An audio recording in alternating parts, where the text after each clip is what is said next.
name's David Radloff, one of the founding partners here at Clarity Campaign Labs. We do modeling and analytics, polling, and just general strategy for Democratic campaigns and progressive organizations and related nonprofits. So excited to be here. Yeah, no, I'm really excited to have this conversation with you. We were able to connect, what was that? Only last week, I think. Yeah. Though maybe it feels longer, depending on your sense of time. There's several things that we wanted to talk about today, but I think kind of one of the first things that came up in our conversation was just the nature of how polling and data gets represented over the course of an election cycle, and in particular, how the kind of horse race orientation of election coverage really impacts the way that we talk about data as it moves through the cycle. So maybe let's just sort of start there and how would you characterize the way kind of polls get covered by the media in this sort of horse race frame? Yeah, I mean, it's a great question. I mean, I think everybody loves the horse race. Everybody internally in media, on campaigns, people want to know. There's a lack of information or actually accurate information about what is actually happening in a close campaign. So I totally get the excitement around covering the horse race. I mean, I frankly want to know it too, but I think there's a lot of different challenges with the way that it's covered. But in particular, one of the things that you often see is moving from poll to poll between different providers and just actually covering it as this survey says whatever race is 50 to 48 and the next one says it's 47 to 40. Therefore, there's been a bunch of movement in the race, and conflating the idea of movement with all of the other things that can account for a lot of differences between those different top lines. One, different pollsters who run different methodologies, different ways of polling, different ways of screening, or figuring out who they think is a likely voter, whether it's even likely voters versus all registered voters, and a lot of other factors, and just simple noise, because, response rates have really declined in recent years. And so you're talking to one set of 800 people in a state one time and another set of 800 people another time. And folks even, tend to forget and not cover things like margins of error or anything along those lines, much less all of the other differences that can account for a lot of movement. And I mean, obviously sometimes there is movement, but a lot of times what's covered as movement is not necessarily that. Right. And I think that is an important thing for us to just address. Like, one of the things about just basic candidate matchup questions is that they are often formulated as if the election were held today. And so they're literally sort of snapshots in time, and they are a reflection of how they would vote if the election were held today, but the election will not be held today. The election will be held in November, right? Or whatever primary maybe we're tracking. But that's kind of issue number one. I think the other thing, and I was just in the midst of editing our last episode, but we see this also in other kinds of surveys that we do, where we might have a brand tracker, for instance, and you'll see a certain amount of wobble in certain characteristics. But in general, like if you're not doing monthly trackers, if you're doing quarterly trackers, you don't really see that much movement at all unless there's some clear seasonal effect. Yeah. Right, for that business. And so we don't tend to talk about that as movement if we know what the reason for it is, right? Yeah. When we're reporting to our clients anyway, right? Yeah. So that's one part of it, this kind of taking one or two or three polls and starting to try to draw a line between them and say that this is as if voters were walking around with their very own dial, just constantly registering their opinions, which would be noisy as hell, I bet. Yeah. But the other part of it that I think is interesting is is that margin of error piece. Like, as a researcher, it frustrates me to see people saying, well, he's got a 3-point lead with a margin of error of 4 points. It's like, well, then I don't know, you can call that a lead at all. Like, it could literally be the opposite set of numbers. Yeah. Yeah. I mean, I think there's a lot of that. And I do think there's some differences. I mean, you mentioned the brand example. I think, I don't know, because that's, not the area we work in a lot, but I do think some of that probably is legitimately more stable than the political side.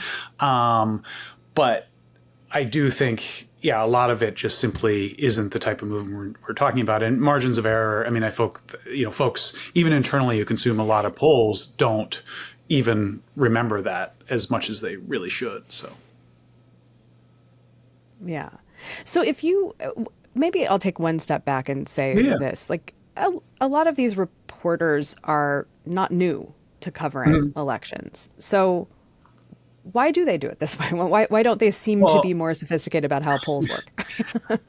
I mean, I think a couple of reasons. One, I mean, covering the horse race is fun and gets coverage, I do think is a piece of it, because, the exciting, the news that comes up. So I certainly think that's an element of it. I also think from survey to survey, it's really hard to find the data. And so I think that's maybe one of the more interesting things is if somebody, who's listening now or wants to dig in. I mean, even myself, when we're looking through at public polling, it's all in a different format. Each polling shop does things a little bit differently. The margin of error may be listed somewhere, and really how it's calculated, is on the response level per survey, but everybody thinks of it as at the survey level. And so it's actually kind of hard to find that information. And when you're moving fast, you're literally looking for, a lot of folks don't delve into the top lines and crosstabs and that information. I mean, a lot of that is actually really hard to read in a number of formats. And so, folks look at the summary level and then just cover that. And I think that in some ways can be somewhat forgiven for that when even professionals have to dig in and find the details to how it's surveyed. I mean, we do that a lot when we're looking at public data and actually trying to find, okay, this survey says one thing, and you have to delve into the very end to see, okay, that was maybe all registered voters, and then another one's likely voters, and one has 450 interviews, and the other has 1,000 interviews, and it's just a lot going on there. And I think even folks who work day in and day out on campaigns themselves, and also media and reporters, run into that challenge of being able to quickly find the information on individual surveys if they want to. I think one of the real meat of the conversation I want to get into is that, you specifically are not a pollster per se. Instead, you're taking a lot of different data sources and building models to project the electorate, to project the race for various kinds of campaigns. And the purpose of that is not just to kind of give us this snapshot in time and enable horse race reporting, is rather to help those campaigns make some decisions more strategically. Yeah. Maybe you can talk a little bit about the difference between pollsters and what you do. Yeah, and so a couple different things, and we field to create our models. We field a lot of survey interviews, but like you said, we don't come at it from the sort of more traditional polling angle. I think there's sort of two different things that I would really focus on. One is that when you're doing a traditional survey, you're trying your best to, let's say you're in a particular state, Virginia, doing 800 interviews that you think represent the electorate statewide in a state like Virginia, and those are the 800 views. You may weight it, basically count certain interviews a bit more than others because you're having trouble reaching a particular set of people. So what we do that's a little bit different is that we create statistical models, 0 to 100 probability scores that measure something. In this particular case, it would be the probability to support a particular candidate. So, when we work on the Democratic side, Republicans also do this sort of tactic.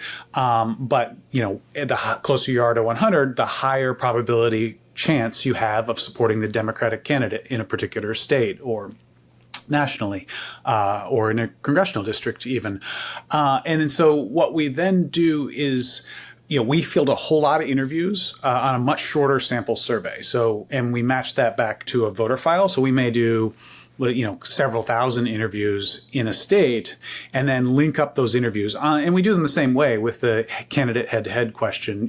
Set of people are voting for the Democrat, set of people are voting for the Republican. and, people who are leaning one way or another. And then we match that back to an enhanced voter file. And that would be, the voter file is, generally speaking, available to groups in most states in the country, but both the Democratic and Republican side have a voter file that's been created nationally and has a lot of different information appended. Probably 1,000 to 2,000 different fields from different sources. A lot of data. Some of it is things like vote history. Other things are appending on census data or consumer data. That's another thing that gets covered in the media is the use of consumer data, and Democrats like white wine and Republicans like whiskey or whatever. That 10, 15 years ago, that was something that people were really into focusing on. That data, while it's out there, is frankly, I think, less useful than when you stitch all this together. Use the interviews and match them into this data set. You have, let's say, 1,000 interviews from the Democratic side, 1,000 interviews from the Republican side. Put those together and as the so-called training data for a model, and you basically run in through a bunch of algorithms and rules that generates a set of rules that we then standardize up into that probability score. And so it's using a whole bunch of different factors, looking at that polling data that we created and finding commonalities on this really large data set, which then gets stitched into a probability score. And so the big difference, that's used for all sorts of voter contact and political work, but what we're talking about here is also using it to project out where we think a race would be, the actual horse race, so to speak. And what happens then is, since we have a prediction on every single voter on the voter file out there, and 4 million voters in Virginia, we then combine that with a turnout model that's also on a 0 to 100 basis, and basically kind of add all this up, and then you actually see two factors. One, you have a probability of each voter supporting the Democrat, and two, you have the probability of them turning out. And you basically combine these two factors, and then it gives you, one, a fully allocated projection. Let's say, this is 52% for the Democrat, and then that would be, 49%. Or 48%. Great, arithmetic is tough. But for the Republican, and that is sort of another way to measure that head to head, and a couple factors that make it different. And it's not always more correct. I think we often find it gives you a little bit better information. But one of the real challenges with polling, let's say you're just talking about 800 interviews, is it's only 800 interviews. And if you're missing a set of non-college educated Republican voters, which has gotten a lot of coverage of folks who are just less likely to take surveys, at least when you're looking at the voter file and you have that prediction, maybe they get a pretty low score. Those people are still out there when you're actually adding up all the projections from the voter file, whereas you might be really undersampling them in that 800. And so we've found that it can add a layer of information that's a bit different than just relying on a small sample of a whole state. Right. And I think that then, I guess there's a couple of things there. One is the propensity to support a candidate of one party versus another. And for a different project, we talked to Kim Parker from Pew Research last summer. And one of the things she sort of mentioned in the conversation was that, for their purposes, they tend to just sort of say, people who say they lean one way or the other are functionally one way or the other. But I think there's also these, certainly in the news quite a bit, there are these sort of discussions about suppression of turnout and sort of degree of support for a candidate. And there was a lot of looking into kind of candidates' internal numbers, for instance, in the early, Republican primaries of like, X percent of people are saying they're going to vote for Haley, but they're not super excited about it, And so, so maybe talk about that. Like, what are some things that go into the score for how likely am I to actually support a Democrat versus a Republican? Yeah, and there's, I think that highlights a few, key differences from polling, because with polling, you may, ask a few different questions. One, you're asking who they're supporting. Two, if they say, I'm not sure yet, you're like, well, if election were held today, which way would you lean? And then they answer one way or the other. And then you may follow up asking, well, how certain is your vote, and that sort of thing. And that's an area where asking in the scope of the survey gets you, I think, more information than what I'm talking about here, because what I'm talking about, you have to make decisions of just, the Democratic, you get two sides, the positive cases and the negative cases, and you feed those into those models. You have to make a decision from the survey of what you're feeding in. And I think that, deciding whether to include the leaners, so to speak, is actually one of those decisions. I think we typically would, because they are giving you some information, and I think we've typically found that to be, including both the initial decided folks and the leaners as on both sides, not including the unsure folks, because again, that's part of, would add a lot of uncertainty there. But it's really just that question that you're building the support model on. You're not necessarily factoring in some of the other information around polling, but then where the other information comes in are all those additional variables that are appended on the voter file. And so where they live and, potentially, consumer income data or, age and gender and likely race, other models and other details that have been added to the individual voter records, those all get factored in as rules. And these models are created for lots of other things than just support on issues, even other demographic factors, likelihood to support maybe gun violence prevention measures or things like that. And you would see different demographic factors if you're a man between the ages of 25 and 35 and you live in a rural zip code and you're likely to have a motorcycle,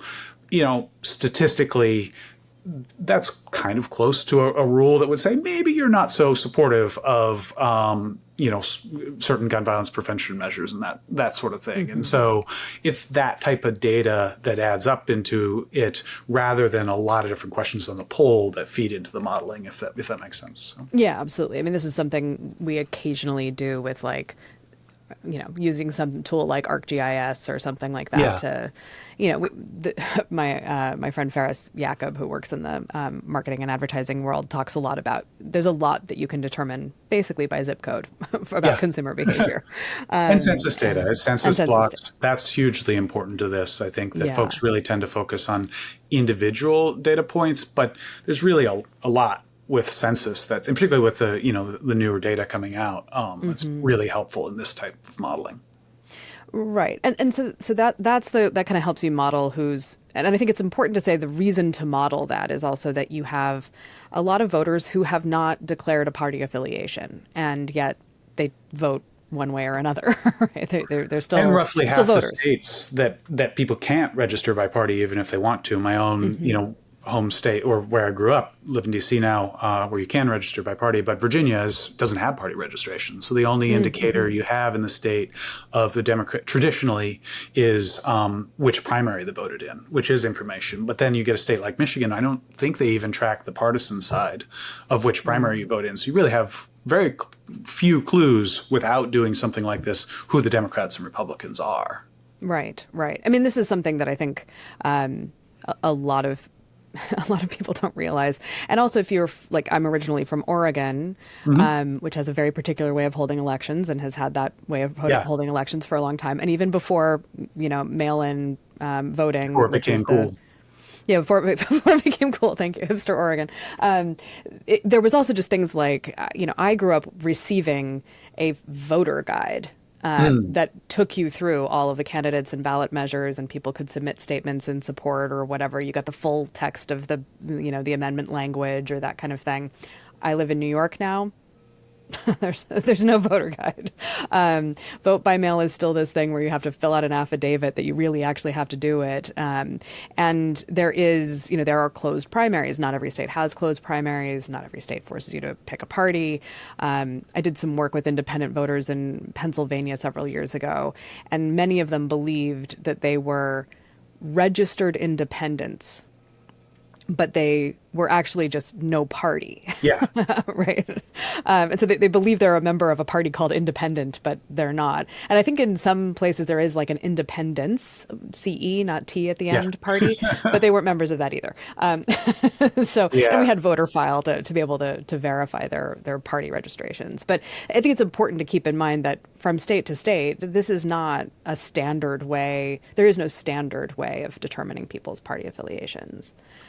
Not at all. And I mean, you find that again, my Virginia example, folks, you run into folks who are like, I'm a Democrat, and they are, but like, there's no way to tell the state that, even if voters think they may have told the state that.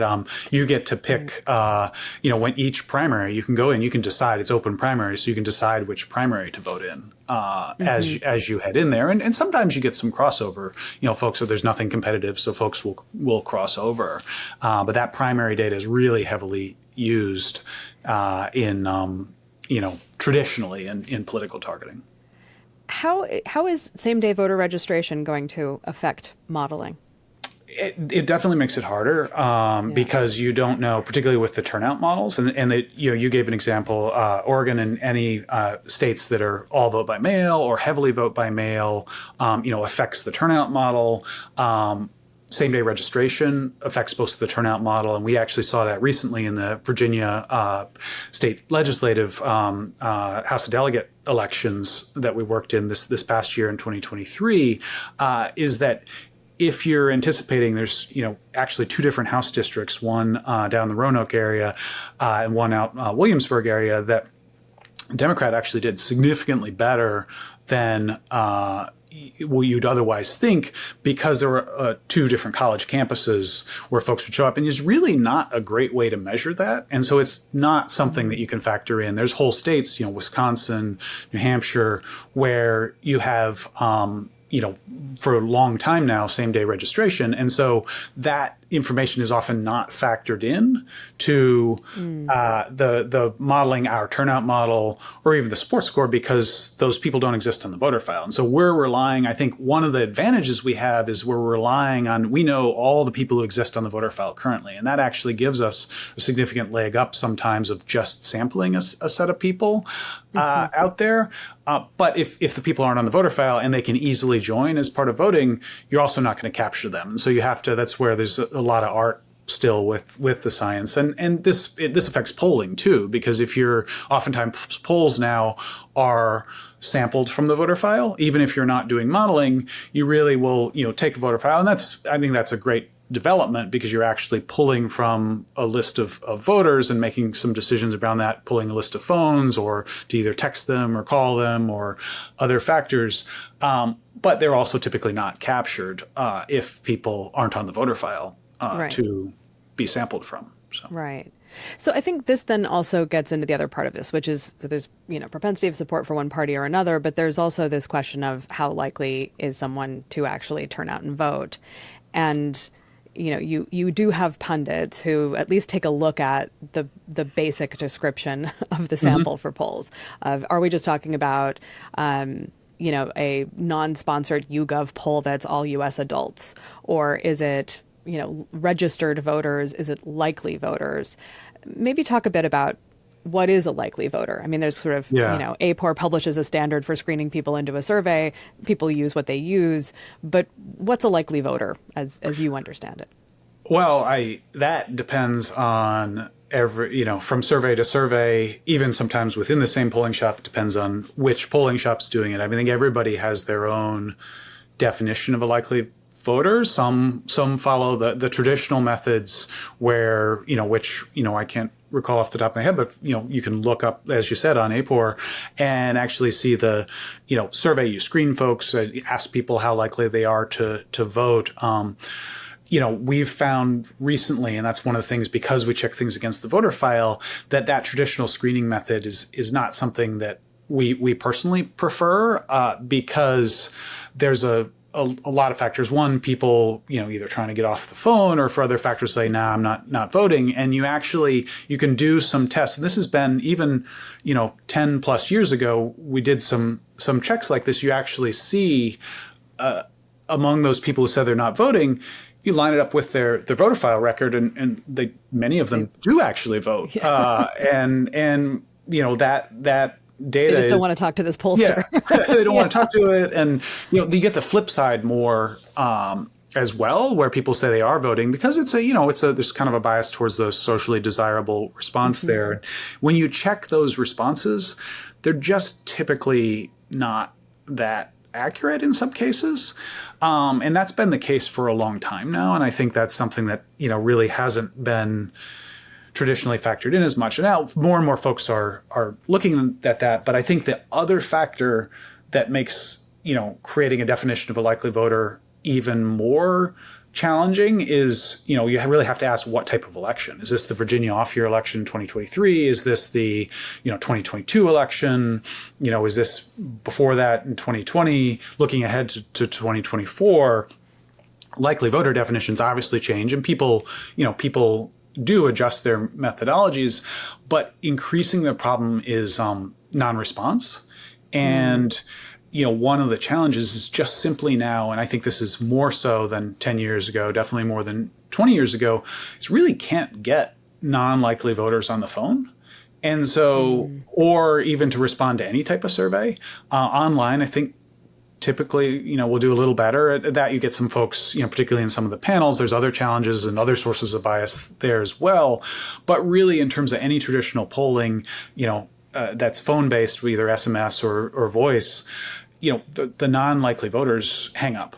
And so you're often not capturing that segment, even if you want to. And you're even more, when looking at a presidential cycle, I think undersampling a number of people who really are actually likely to vote because it's a presidential cycle, and we get decently high turnout in almost every presidential cycle relative to anything else. And so I think as we look ahead to 24, there's even more challenges with some of the accuracy in figuring out likely voters just based on samples, because of the fact that more and more people are going to vote. If you're just looking at Virginia 23 elections or even a midterm like 22, the people who are the biases in terms of who will respond to your surveys line up much better with the likely voters as well. And so bringing it back, sorry, to your original question, I think, we tend to use the turnout model, that 0 to 100 probability turnout score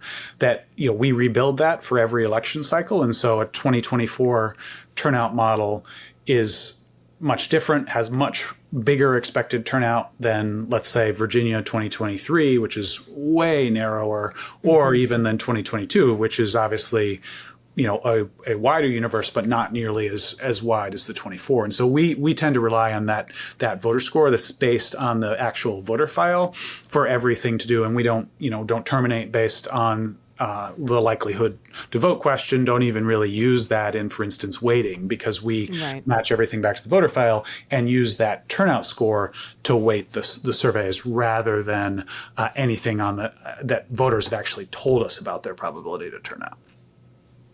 Right. So one of the things that I've encountered with that independent voter project was a screen that was something about, like 4 of the last 6 or something like that. Like the the 6 assumed were midterms and generals, not off-year elections or states that have odd year. We weren't doing that. We weren't in New Jersey doing odd years. Yeah. Was that pulling from the voter file or asking folks about it? It was both. So we did verify to the voter file. So we asked them about it, and you're absolutely right about the wobble in people's memories about about did I vote in that midterm? I don't know. And just their accuracy and being able to talk about that. But the thing that struck me at the time about that was, if you're requiring voted for in the last 6 as a likely voter indicator, then almost by definition, you're not getting people under a certain age because they can't have voted in 4 of the last 6.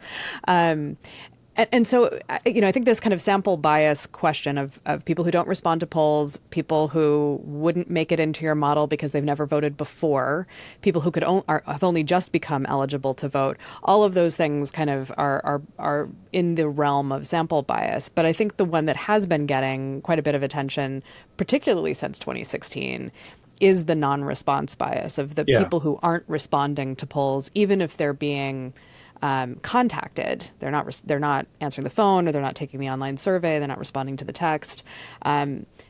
Why is that happening? Amongst whom does that happen the most? I know that there's a lot of fretting about young voters, for example, who Yeah. don't answer the phone, but maybe talk a bit about why has this come Yeah. up as the new thing? No, and that makes a ton of sense. And I do think to the, one small point to the earlier question about looking at vote history versus the turnout model. I mean, that is one reason why we don't like to rely on vote history, is because, it's, if somebody hasn't been on the file. With the turnout model, every single person gets a score, even if they've never voted before. Obviously, their score is lower, but if they're younger, they just registered, you still, let's say you get a 20% likelihood to vote, a 15% likelihood to vote instead of an 85% or a 90%. And so you're still get factored in based on that percent, whereas you just be completely eliminated if you dealt with vote history, and that I think is really important because of the response bias that you're talking about there. I think you think about it, like people, we all have our cell phones, a lot going on, and a lot of traditional surveys are at least 15 minutes long, and I personally take them for research if I have time, but even then I'm like, oh my God, I can't, like this is killing me. I would have hung up a long time ago if I didn't want to know how they were asking questions so that I could complain about them or something like that. And so I think it's just, there's lots been written on it, and, folks have, or perceive they have less time. There's just a lot more going on. And if it's not quick, they're not responding to it, particularly if folks who don't use their phone to make phone calls are not going to suddenly start taking 15-minute surveys. And so, SMS, obviously you've probably gotten them. Lots of folks out there have gotten SMS surveys. Obviously that becomes a little easier in the mode, taking it online. And that's definitely a segment that's grown a lot across a lot of political pollsters. But even then, the response rate on that is quite low. And I also think it's just the proliferation of surveys as well. There's so much information coming at folks, they're just much less likely to respond than, 20, 30 years ago when you picked up the phone and either, if you're at dinner, maybe you wouldn't respond to it, but there's just so much less information. I think it's everything that we see that's just way broader than just political surveys that's impacting the overall kind of response rates there. So. Yeah, I mean, for sure, we have the same issues.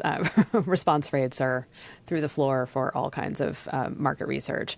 I think one of the things that I feel like came up a lot after 2016, both in the US and UK, was the kind of shy voter, shy whichever affiliation voter.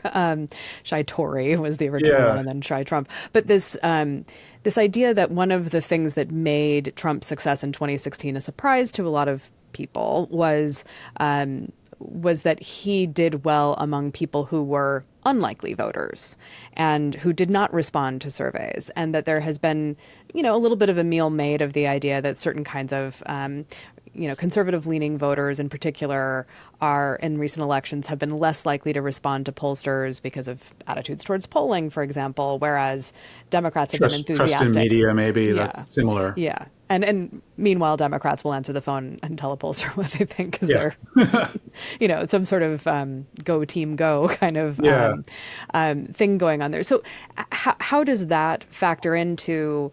And then I want to come back to like a turnout model as opposed to sampling likely voters, because these are very different exercises. And, there's some interplay between them. But, one is trying to say you should trust our survey because we have included people that are going to go vote. But they haven't. They haven't included everybody who could go vote. Yeah. But maybe talk a bit more about like what are some of the drivers you were seeing of non-response? Is it just we're all too busy and can't take a 15-minute survey, or are there other factors? I mean, I think that's probably the biggest dominant driver, because most people of all political stripes aren't responding. I mean, that's the as you said, the percent rates have gone down. And in certain elections, I think, and in certain times, I don't think it's as maybe static as folks would. Well, if it was that static, it'd be easier to deal with. Everybody after the 2016 election, you said, focused in on, non-college white voters or something. But it really, the response bias, I do think, tends to vary somewhat state by state and election to election, how folks are feeling about the election. You definitely get a factor on either side if, the likely voters are maybe unhappy about how the election is going on either side, either the Democratic or the Republican side. And I think we've seen this in multiple cases, or they're unhappy with the current coverage of what's going on in the media. And they're just, you look at their turnout score and they're 95% likely to vote, but they're just like, I'm not going to deal with it. I'm not going to respond. And I think that happens on all sides. I do think we see more non-responsive among the Republican side in general, but it definitely happens in both cases. And so that's why I do think it's somewhat of a moving target and makes it a bit harder to deal with. One of the ways we deal with it is, again, using the voter file as an overlay to look at. We have our turnout model, which we think, obviously we're biased because we build it and think it works pretty well. The good thing is turnout. This is actually the one thing you can validate after the election, because you get the vote history back and you actually can look at your turnout model and say, okay, here's where we did well. Here's where we can improve it. And our goal is always to have the model, properly get that ratio of Democrats to Republicans. So we're not biasing our own numbers. But you look at that, you have the plot of the electorate. You look at it on, age or partisanship and other things. And as you get the data in from the different modes, whether it's voice interviews to landlines, voice interviews to cell phones, SMS responses to an online survey or actual online surveys, you can match those up and see, great, here's the plot of what the partisanship of this election should look like.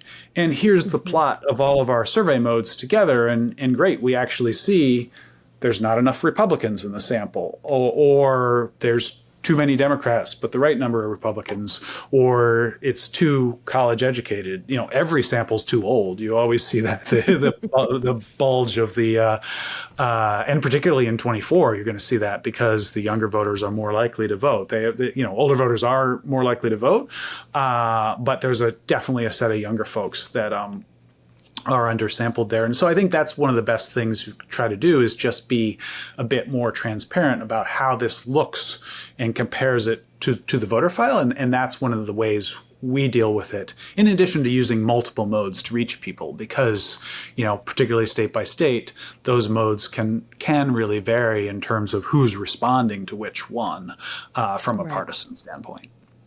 Yeah, you had a really interesting sort of anecdote about that. I think when we spoke last time, that there are just sort of certain states and certain places where, there's not great cell coverage, and so people are on landlines, or there's not great broadband adoption, and so so you have those.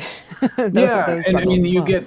And that's where just kind of looking at it, I don't think there's one single right answer. And I think that probably the example we were talking about before was, Maine. And clearly there's been a lot of efforts into rural broadband, and it's lots and lots of improvements. But the reality of it is, sampling a state like Maine, with a northern congressional district 2 in particular, is just much different than sampling Georgia and trying to reach folks, both with rural and then a really big urban population center. And so, doing the same mix of surveys So when wouldn't you're make sense. Sorry. Yeah. Sorry, there was a little lag here, so I started talking Yeah. over you. So I think this is also then something we should talk a little bit about, which is the concept of weighting, which is a way that survey designers and quantitative researchers do things all, regardless of whether it's politics or otherwise. There's weighting in samples. There's also I think that this winds up being a misnomer, but it's sort of oversampling a particular group in order to Yeah. be able to say something about them. So Hmm. we surveyed slightly more African American voters than it would make them representative in the general population sense or in the likely voter model, but we wanted to be able to dig in on them, and we needed enough of them Yeah. in order to be able to do that. So maybe just talk about some of those tools and how they're useful, how they're helpful when done correctly. Yeah, no, that makes a ton of sense, and I think that even brings up one of the other challenge that you have with reading polling results is, let's say you had your 800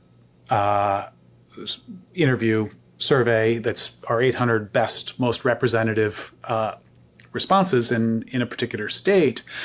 But then an oversample would be, okay, we're purposely then going to add another 200 African American interviews or 200 interviews from rural communities to have more data there that would then obviously, if you just took it as a whole, not actually be a representative statewide sample. But one of the challenges is that oftentimes folks will take that 800 survey and drill down into the crosstabs, I guess, good name for a podcast there, and quickly end up with a very, very small sample that they're then, whether it be just voters who live in rural areas, just voters who are identifying the African American community, and you may only be talking about 100 or 200 people, and then you're trying to zero into that and make a lot of decisions. And so folks, I think rightly will want to add interviews. If you're trying to reach out to one of those communities, you may want to boost the sample there so you actually learn something useful between other factors in the crosstabs of the survey, between age or gender or other, crossing it with other questions among folks who are supporting the Democratic candidate in the rural community. You quickly get down to a very small sample size there. But, what's the goal? I mean, that's the key thing is, are you looking to research within that community? Are you trying to just simply project out the horse race? And so, there's a lot of conflicting goals, I think, with surveys. And so being cognizant and I think the length of the survey, people may have a lot of questions they legitimately want to ask voters. That's a conflicting goal with getting the right horse race, because more and more people drop off the phone if you have the 15-minute survey, Right. and your overall sample becomes less representative. But, the oversampling, I think, is just another one of those tools. And you have to deal with that in the overall statewide weighting so that you're not, letting your statewide numbers, maybe you'll have one version weighted on the 800 interviews, and then you have the oversample as an add-on separately to dig into the crosstabs as well. But Yeah. So maybe then let's sort of talk about how a turnout model. Let's just start at the beginning. Why, if I'm a campaign or I'm the Democratic Governors Association or whomever, I'm the D-Trip. Why do I want a turnout model? What am I going to do with it? A lot of different things, and I think more and more things as we've sort of gone and evolved and gotten better at creating them. One is weighting surveys. We do that, sampling surveys, weighting surveys.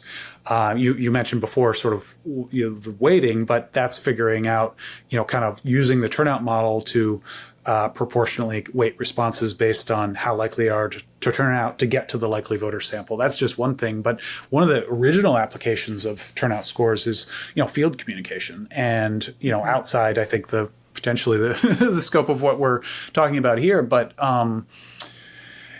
creating a group of people to reach out to, maybe the ones who have a 20 to 80% likelihood of voting, to just remind them to vote. And so narrowing in your communications, that's really where a lot of this started and kind of expanded out into uses of polling and analysis and planning, campaign planning strategy. And so I think it cuts across all avenues of campaign planning in sort of the modern environment. And so folks really need it for a lot of different tools. This is something we're also going to talk to Amelia Showalter next week Yes. about Awesome. some I of the look forward uses to of hearing this that. for, yeah, for these types of outreach, for like, voter mobilization or Mm. fundraising or those kinds of uses as well. And that in a way, I think I hope I'm not misrepresenting what she said to me, but there's sort of a way in which like the day-to-day public polling is not really all that useful to the people running campaigns and running the different aspects of campaigns. It's sort of like, okay, it's in the news cycle, we're going to have to deal with it maybe, and it's interesting, might be useful, but mostly it's not. Mostly we're looking at our internal polling. We're looking at our model. We're running simulations and experimenting and A/B testing and doing all of these other things that give us more useful real time feedback than these large public polls. I think one of the things that is interesting, I guess, is that all the attention kind of goes to the public polling. And we might be, if we're super news junkies, aware that campaigns do their own polling. But I don't know how aware people really are about what these turnout models are. I think that they think that there's some kind of game that Yeah. campaigns are playing. What is it that makes a good turnout model? Like, is it just the amount of data in it, or how do you think about that? Yeah, I mean, I think there's a couple of factors, and I completely agree with everything you said there, and yeah, the public polling is really often, it's about, I mean, it impacts media narrative and even fundraising and that sort of thing. So it's very important to campaigns, but it doesn't like really drive their internal strategy, like you said. Turnout model. I think the other important factor, as you maybe delve down into it a little bit on the technical level, is that it's not built based on polling data. A candidate support model, which is the other important factor in the projections, would be built on polling data of a variety of sorts. But a turnout model, because asking voters about their probability to turn out is not particularly helpful, and the fact that you don't actually reach the people who aren't likely to turn out. The turnout models are built typically, and again, this depends on who's building them. Like all of these things, likely voter models depend on which polling shop, but they're typically built on the past vote history and projected forward. And so the 2024 turnout models typically built on the 2020 vote history, and so all the people who voted in 2020 and all the people who didn't, and use that as the so-called training data for the model to generate the rules on likelihood to vote in 24. And I think where the sort of either art or secret sauce or whatever you want to call it comes in is figuring out how to properly walk that forward into 2024, so that you're not just simply reprojecting the 2020 election cycle, because that also wouldn't be that useful either, because maybe it's similar, maybe we expect things to be different in terms of lower, higher turnout. And so there's a lot of sort of adjustments and real detailed analytics that happens there to make that work. But the basis of it typically is a election that we think is the closest mirror to the upcoming election, which is often 4 years ago, if you're on a 4-year cycle of presidential or midterms, or in a state like Virginia that has off-year elections, like a 23 election cycle where it's just House of Delegate races. You want to you build your turnout model on a appropriate election cycle, and that's one of the biggest things in terms of doing it right. Because if you tried to build a turnout model for an off year on an on year vote history, you're really going to have a lot of challenges and end up with an incorrect projection of the electorate. Right. So this, I think, is related to another contrast to draw, which again, I think is, one of the challenges with people who are not that sophisticated about this stuff, trying to kind of follow the news about predictions about how the election might go. And that's the difference between state level data and national data. I mean, even in polling, that sort of, we can really look at, Ann Seltzer in Iowa and say, this is the gold standard for polling in Iowa about Iowa caucus goers, and then about, I'm sure about how their ultimate results will be come November. Not everybody has that gold standard pollster in their state who does brilliant work, who apparently also has a philosophy of survey everybody who's registered, not just the people you think are likely to turn out. But I think this is also relevant to the question of how these models get developed, is that it's not some giant, I mean, maybe there is one, but there's not like some giant nationwide turnout model. These are state turnout models, and then they are based on the type of race we're looking at, because each cycle, whether it's these off years or midterms or the 4-year general cycles, they all turn out differently and in different amounts. Yeah. And so I guess maybe talk a bit about, like, is there a difference in approach to creating models, cycle by cycle or state by state, or is it still basically the same principles in play? Maybe just sort of talk about Yeah, I mean, I think, there's a couple. I mean, a lot of the tactics and what we learn can be helpful from, a cycle we were always trying to improve. And, there's a lot of the things we do are similar, building at a state level. For instance, 2023, a Kentucky governor's race, Virginia House of Delegates races, but those have to be built at a state level. When we're looking at a national election, we have what we call our national turnout model, but it is essentially, it's built in a way that makes sure we're capturing the state dynamics as well. And so there's a lot of differences there between those two. But there's also a whole lot of similarities. It's a matter of scale and what you're predicting forward. And so I think that's the key thing, because you're basing 2023 on 2019, you're basing 2024 on 2020, and so there's even if tactically you're doing a lot of the same analytic things, you're ending up with different results, because those are two very different election cycles as well. But dealing with the state dynamics is important, and I think you're sort of alluding to that. I mean, we don't even try to poll the caucus goers. We don't have a turnout model for that, and not going to touch that, because frankly don't need that most of the time. Right. I'll defer to the folks in Iowa.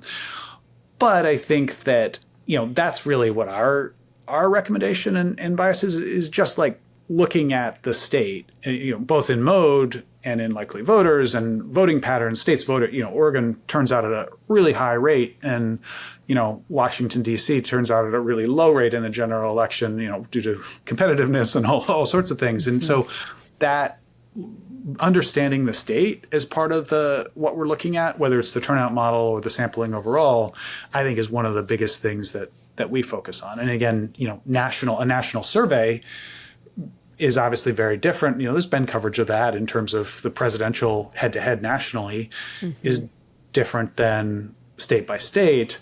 As well, and so just being cognizant of what we're looking at, I think for folks out there is pretty important. What's the scope of the survey? Is it a state level? Is it registered voters?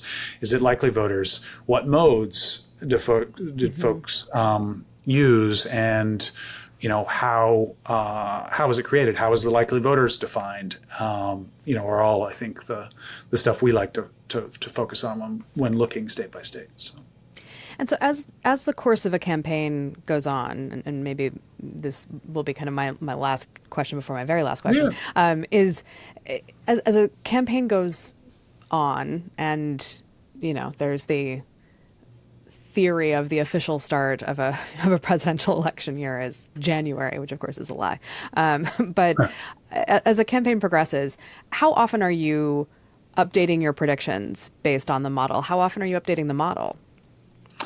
I think that depends. It depends a bunch. It depends on the campaigns. But I think one of the tactics and one thing I'll say out of that is that I do think, barring an event that happens, there's a lot more stability than I think the horse race and may lead us to believe. And that's one reason why, even if we don't update the model particularly frequently, you actually find that, something you create in, let's say April, really, if a race doesn't change, it tends to stay the same. And so one of the things we do is we're always validating it. We're looking at it against polling data. And I think one of the important point I want to make is that it's not that, we only need a model to predict the race. We only need polling data. No, these are helpful tools together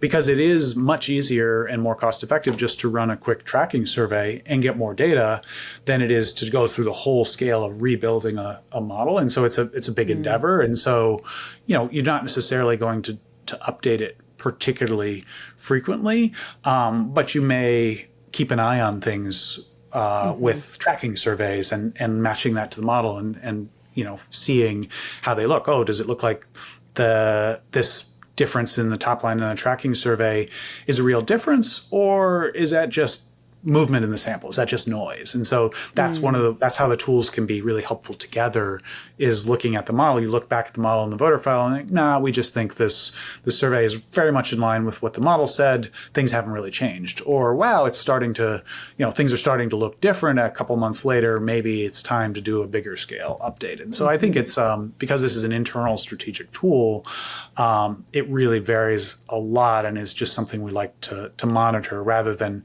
doing analytics for just the sake of doing more analytics. Folks love, monthly, but it would be a waste of our clients' money to, do really frequent updates of these types of models. Yeah. Well, and it's, I would imagine, and maybe I'm wrong about this, that the kind of thing that constitutes a significant enough shock to change the prediction about turnout, they don't really happen that often, even if the press thinks they do. Yes. I don't know. Yesterday's news, for example, coming out of the special prosecutor's office. If you were watching last night's any of the news networks last night, you would think this was a thing that's like, this is it. This is going to change the trajectory of the campaign. And maybe it will, maybe it won't. I have no idea. I'm not the one running the models. Yeah. The 2008 financial crisis or the Comey letter or whatever, those things often get pointed to as things that shake up how it's actually going to go.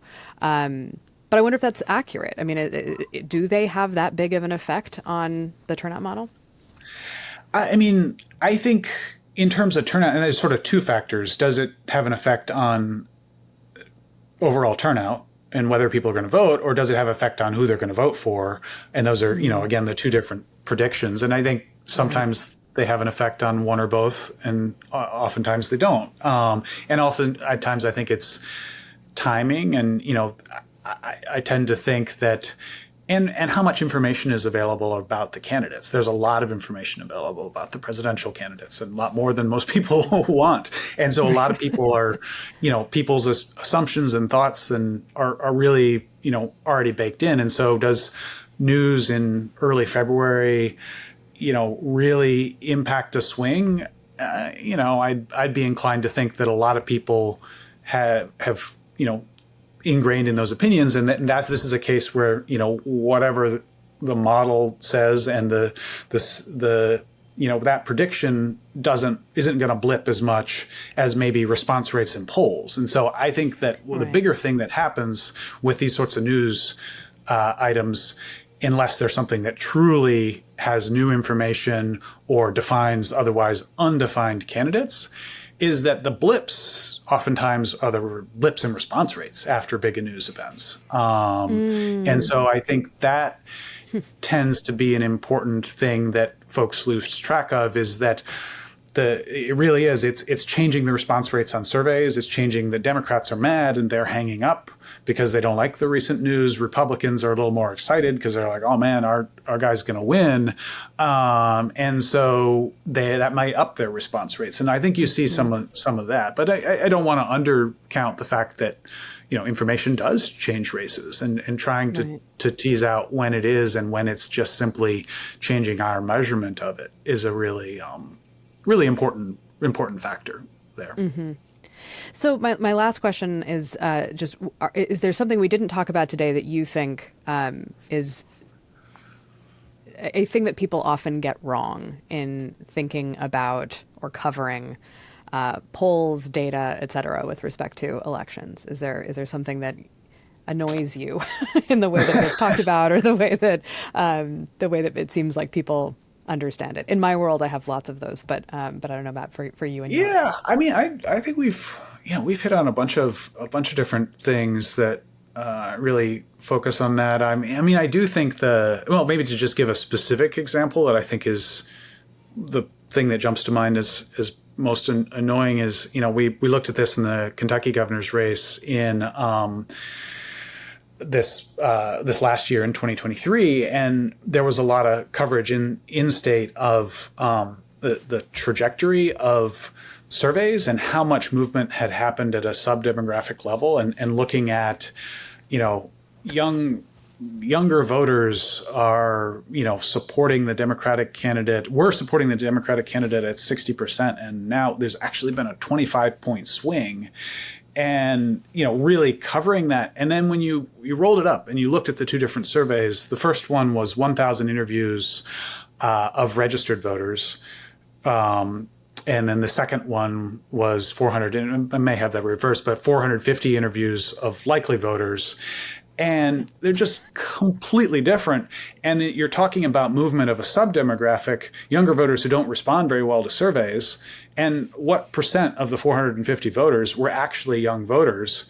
And a 25-point swing is just completely wrong. Nothing swings 25 points in a real race. And I think sure, but in a 450 person sample, if you've got 25 people in that group, it looks exactly. Pretty bad. Yeah. But that is coverage of the crosstabs is often the most annoying thing, because, that's even worse in many respects from a data quality standpoint than the top line level. And that I think it just stems from all the stuff we've talked about here. But certainly that from my perspective would be one of the more annoying things to to see happen. Which is, I think, one of the reasons this show is called what it's called. But yes, we have covered a lot of ground, and maybe we will do this again at some point in time. But this was really great for me, and I'm really grateful for spending the second hour of talking to me about this, but the first one on a recording. Well, thanks for having me on. This is fun. Love to think about it more and hear more about where you all take this. Yeah. Awesome, David. Well, thank you so much for the time today. I really appreciate it. Yeah, likewise. Thank you. Thanks. Bye. Crosstabs is hosted by me, Farrah Bostic, with Paul Soldera. Production by The Difference Engine and edited by me.